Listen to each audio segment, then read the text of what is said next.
kayaknya salah deh ini pemeriksaannya. Masa tadi gimana aku dibilangin darah tinggi, tensinya berapa tadi? 170/100. Kayaknya salah deh, ini pasti dokter lagi cari-cari pasien sebenarnya ya. Atau mungkin alatnya rusak, mungkin bisa diganti dulu dok. Soalnya nih ya dok, aku tuh nggak ada gejala apa-apa, aku sehat-sehat aja. Nggak pernah sebelum-sebelumnya juga tensiku nggak pernah tinggi, terus kenapa tiba-tiba dibilang darah tinggi?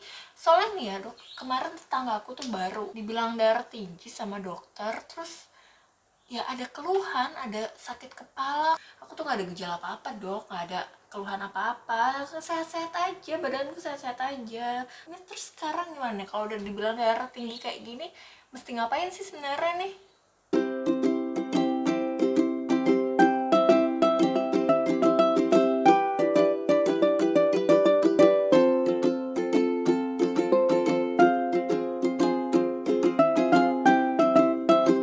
Halo, jumpa lagi di Kamis Medis dengan saya Dr. Nadia. Kita akan bahas tentang medis di hari Kamis. Nah, hari ini nih saya akan bahas tentang hipertensi atau darah tinggi. Ada yang merasa sama nggak sih sama keluhan ibu tadi tuh yang bilang katanya, loh kok tiba-tiba darah tinggi padahal nggak ngerasain apa-apa. Sebenarnya apa sih darah tinggi itu? Apa sih yang disebut hipertensi itu? Yuk kita tonton terus video ini sampai habis.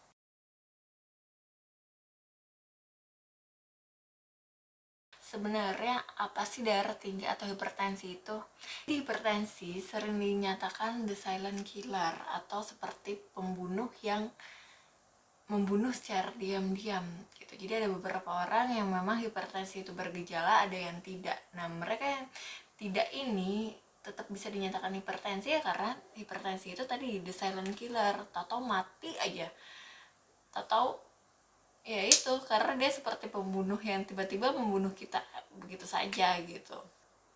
Dan ini yang membuat kadang komplikasi yang terjadi atau masalah kesehatan yang lain yang disebabkan oleh darah tinggi inilah yang akhirnya bikin kita tahu, oh ternyata penyebabnya darah tinggi. Atau mungkin kadang ada orang yang sebenarnya nggak ngerasain apa-apa sampai teman-teman akhirnya melakukan medical check up atau pemeriksaan rutin berkala kesehatan, dan baru tahu pas dikatain sama dokternya, oh ini darah tinggi nih pak, ini darah tinggi nih bu. Nah itu baru ketahuan. Dan ini sebenarnya hampir sesuai nih sama yang dinyatakan oleh Organisasi Kesehatan Dunia atau WHO, di mana di tahun 2019 WHO ini sendiri mengadakan riset dan ternyata prevalensi hipertensi atau orang yang mengalami hipertensi di dunia itu mencapai 22% dari total jumlah penduduk dunia. Wow, jumlahnya lumayan ya. Nah, dan dari sejumlah penderita itu hanya 1/5, bahkan kurang dari 1/5 yang melakukan upaya pengendalian diri atau hidup untuk mengatasi masalah hipertensi atau darah tinggi ini sendiri. Nah, terus kalau itu kan di luar negeri ya, kalau di Indonesia sebenarnya gimana sih? Nah, di Indonesia sendiri hasil Riskesdas atau riset kesehatan dasar di tahun 2018 itu menunjukkan hipertensi atau darah tinggi penduduk di Indonesia di tahun 2018 itu ya, untuk usia yang lebih dari 18 tahun berdasarkan pengukuran secara nasional itu mencapai 34,11% dari total penduduk di Indonesia. Dan dari situ datanya tuh sekitar 8,84% itu yang didiagnosis hipertensi dan meminum obat. Jadi dari 34 tadi yang dinyatakan hipertensi, hanya 8,84% yang meminum obat gitu. Jadi sisanya nggak minum obat. Nah, dari seluruh orang yang dinyatakan hipertensi tadi ternyata nggak semuanya minum obat secara rutin. Kenapa? Karena sebagian besar merasa sudah sehat atau memang nggak ada gejala terus nggak mau minum obat, dan ini mencapai 59,8% teman-teman. Dan faktanya lagi, ini banyak lagi yang nggak mau berobat atau nggak mau minum obat karena emang ya nggak rutin berobat aja karena merasa nggak ada gejala, atau misalnya minum obat tradisional atau mungkin sering lupa katanya alasannya, terus atau nggak mampu beli obat, atau takut tentang efek samping obat kan, karena ada yang bilang oh jangan, ini obat kimia. Terus atau mungkin obatnya memang lagi tidak tersedia di sarana kesehatannya. Dari proporsi penderita hipertensi di dunia menurut jenis kelamin, 1 dari 4 pria itu tidak menyadari mereka hipertensi, dan 1 dari 5 wanita yang mengalami hipertensi itu tidak menyadari mereka hipertensi. Jadi inilah yang kenapa hipertensi itu sering disebut the silent killer. Nah, terus bahayanya apa nih kalau nggak diobatin? Terus bahayanya apa kalau aku nggak sadar-sadar kalau aku hipertensi? Nah, hipertensi ini sendiri nanti akan bisa menyebabkan masalah kardiovaskular. Kardio itu jantung, vaskular itu pembuluh darah. Jadi teman-teman yang mengalami hipertensi tidak minum obat atau tidak tahu hipertensinya karena tidak pernah cek rutin kesehatan berkala, itu akan menyebabkan masalah seperti stroke, gangguan jantung, bahkan gangguan ginjal. Untuk kita dikatakan hipertensi atau darah tinggi, biasanya dilakukan pemeriksaan tekanan darah.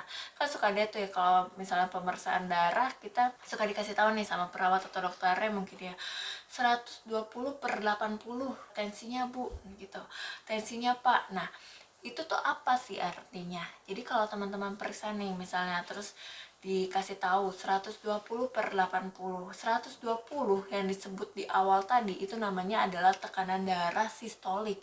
Apa sih tekanan darah sistolik itu? Jadi tekanan darah sistolik itu adalah tekanan darah saat jantung memompa darah ke pembuluh darah. Jadi fungsi jantung kita tuh kan memompa darah ke pembuluh darah atau sekujur tubuh, dan nanti akan juga balik ya, darah itu dari sekujur tubuh masuk lagi kembali ke jantung, begitu seterusnya.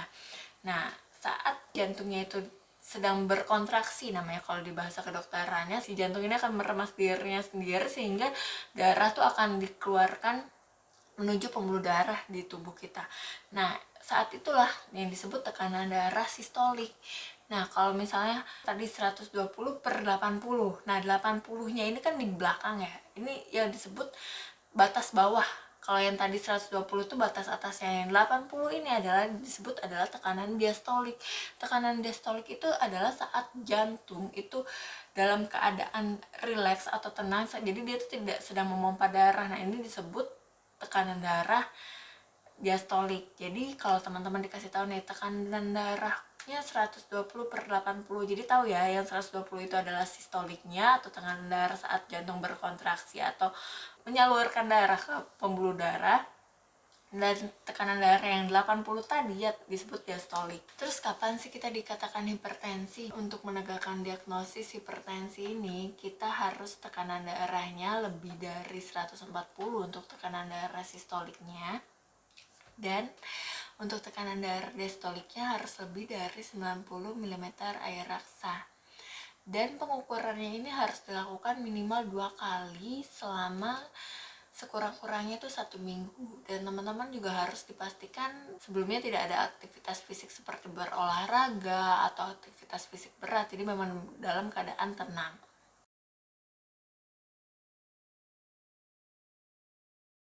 Untuk teman-teman sendiri nih, kan kadang suka bilang, dok tapi aku 130 udah dibilang suruh hati-hati sama dokternya. Sebenarnya gimana sih? Nah, kita akan bahas dulu nih pembagian klasifikasi hipertensi itu sendiri menurut JNC 7 tahun 2003. Orang dikatakan normal tekanan darahnya jika tekanan darah sistoliknya tuh kurang dari 120 dan tekanan darah diastoliknya tuh kurang dari 80. Jadi misalnya saya tekanan darahnya 110/70, berarti normal kan, karena ya tadi batasnya tuh kurang dari 120 sampai yang batas diastoliknya tuh kurang dari 80. Jadi 110/70 adalah normal. Selanjutnya adalah prehipertensi. Prehipertensi ini adalah keadaan dimana teman-teman belum bisa nih dinyatakan hipertensi, tapi ada resiko untuk menjadi orang yang akan mengalami hipertensi. Nah, ini tuh dalam keadaan bagaimana. Jadi jika misalnya diukur nih tekanan darahnya, tekanan darah sistoliknya itu di angka 120 sampai 139. Jadi yang duluan disebut itu 120 sampai 139. Atau misalnya tekanan darah yang diastoliknya itu di angka 80 sampai 89. Mudah-mudahan ngerti ya. Untuk hipertensi tingkat 1 nih, kita akan sama-sama belajar. Jadi tingkat 1 ini jika tekanan darah sistoliknya itu di angka 140 sampai 159, atau tekanan darah yang diastoliknya itu 90 sampai 99. Jadi misalnya teman-teman ada yang punya tekanan darah 150 per 90, berarti udah bisa dikatakan hipertensi tingkat 1 atau grade 1 ya. Dan ini udah mulai nih, kalau misalnya udah dicek 2 kali dengan masih tetap angka yang sama, berarti teman-teman harus mulai nih melakukan gaya hidup yang mulai diubah, dan juga mulai bisa dilakukan terapi. Jadi nanti akan ditanya nih ke dokternya, dok saya mesti minum obat apa. Nah, untuk hipertensi tingkat 2 atau yang disebut grade 2 itu dia yang sistoliknya tuh lebih dari 160 yang tadi disebut duluan ya, atau tekanan darah diastoliknya lebih dari 100. Jadi misalnya teman-teman tekanan darahnya 165 per 100 misalnya, berarti teman-teman udah mengalami hipertensi tingkat 2. Dan ini nih yang menyebabkan kadang suka bingung juga lagi, loh terus kenapa urusnya apa nih kalau makin tinggi tekanan darahnya? Semakin tinggi tekanan darah kita jika tidak diobati dan tidak melakukan perubahan gaya hidup akan menyebabkan semakin tinggi juga resiko untuk terjadinya komplikasi kardiovaskularnya tadi, seperti menjadi stroke, penyakit jantung, penyakit ginjal, dan lain sebagainya. Jadi teman-teman yang misalnya tekanan darahnya udah mengalami 165 per 100 misalnya, ya itu harus betul-betul minum obatnya secara rutin.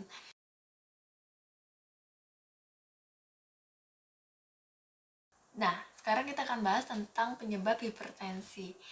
Kita akan belajar sama-sama ya tentang penyebab hipertensi. Hipertensi ini ada dibagi dua menjadi hipertensi yang pertama adalah hipertensi esensial, di mana penyebab hipertensi ini masih tidak terlalu diketahui penyebabnya, dan ini biasanya terjadi di lebih dari 90% orang yang mengalami hipertensi. Dan untuk hipertensi sekunder itu penyebabnya bisa ditentukan nih, ini sekitar 10% orang yang mengalami hipertensi ini adalah penyebab sekundernya. Itu antara lain adalah masalah di pembuluh darahnya, masalah di ginjal, gangguan di kelenjar tiroid, misalnya teman-teman punya penyakit hipotiroid atau hipertiroid, atau juga penyakit kelenjar adrenal yang lainnya.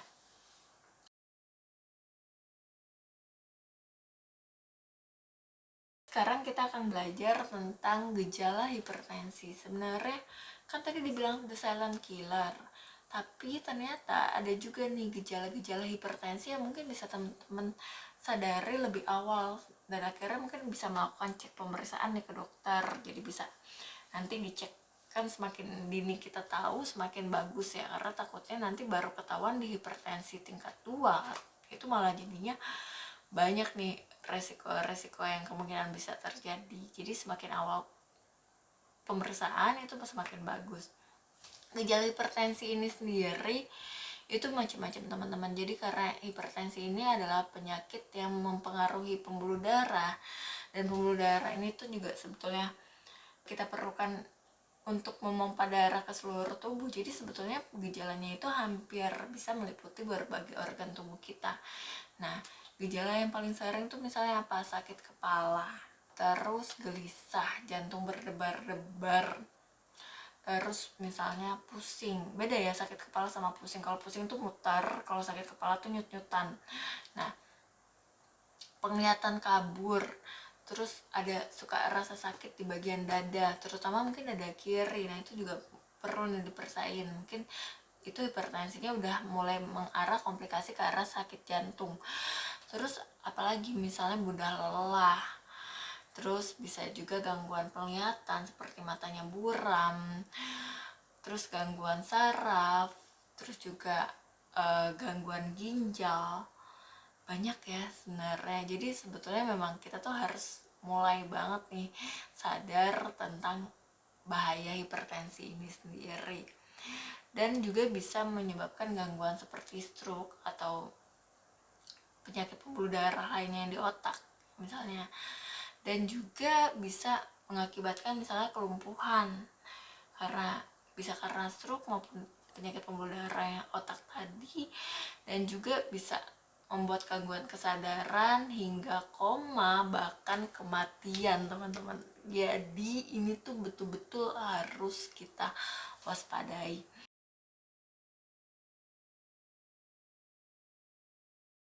Sebetulnya kalau dari Kementerian Kesehatan Republik Indonesia sendiri, itu pengendalian hipertensi ini ada istilahnya. Jadi kita bisa sebut dengan istilah cerdik dan patuh. Nah, bedanya apa? Jadi kalau cerdik ini sebetulnya memang tidak spesifik untuk hipertensi, tapi untuk penyakit tidak menular lainnya, tapi bisa juga digunakan untuk hipertensi. Cerdik itu adalah C-nya, cek kesehatan secara rutin. Kenapa? Karena kadang kita tuh baru tahu hipertensi itu ya karena pas lagi cek medical check up gitu. Jadi itulah diperlukan medical check up atau cek pemeriksaan berkala tuh setiap setahun sekali. Nah, terus E-nya adalah enyahkan rokok. Jadi memang rokok ini adalah salah satu sumber atau faktor risiko juga penyebab hipertensi.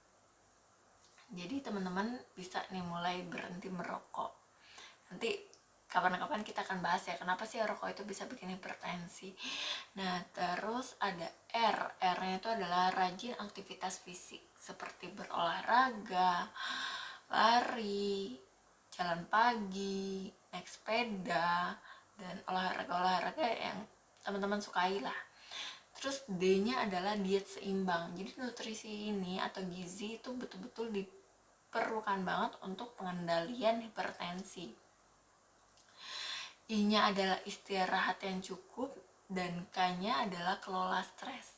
Ini cerdik ini bisa dilakukan bagi teman-teman yang belum menderita hipertensi. Nah, sekarang kalau teman-teman udah mengalami hipertensi, Kementerian Kesehatan Republik Indonesia itu sebetulnya sudah membuat singkatan berupa PATUH. P-nya ini adalah periksa ke dokter secara rutin gitu. Periksa secara rutin dan ikuti anjuran dokter. P. Nah, tadi kan patuh ya. A-nya sendiri adalah atasi penyakit dengan pengobatan yang tepat dan teratur. T adalah tetap diet dengan gizi seimbang. U adalah upayakan aktivitas fisik yang aman. Dan H-nya adalah hindari asap rokok, alkohol, dan zat karsinogenik lainnya. Oke teman-teman semuanya, jika merasa video ini bermanfaat boleh di-share ke teman-teman yang lain biar makin banyak nih yang peduli tentang hipertensi, atau mungkin ke keluarganya atau ke orang yang teman-teman tahu mengalami hipertensi. Dan jika teman-teman pengen tahu apa lagi nih biar kita bisa belajar bareng-bareng di Kamis Medis ini, boleh tulis di kolom komentar apa sih yang pengen teman-teman tahu tentang kesehatan atau isu kesehatan lainnya. Oke, sampai jumpa di Kamis Medis selanjutnya ya. Semoga video ini bermanfaat. Terima kasih, dadah.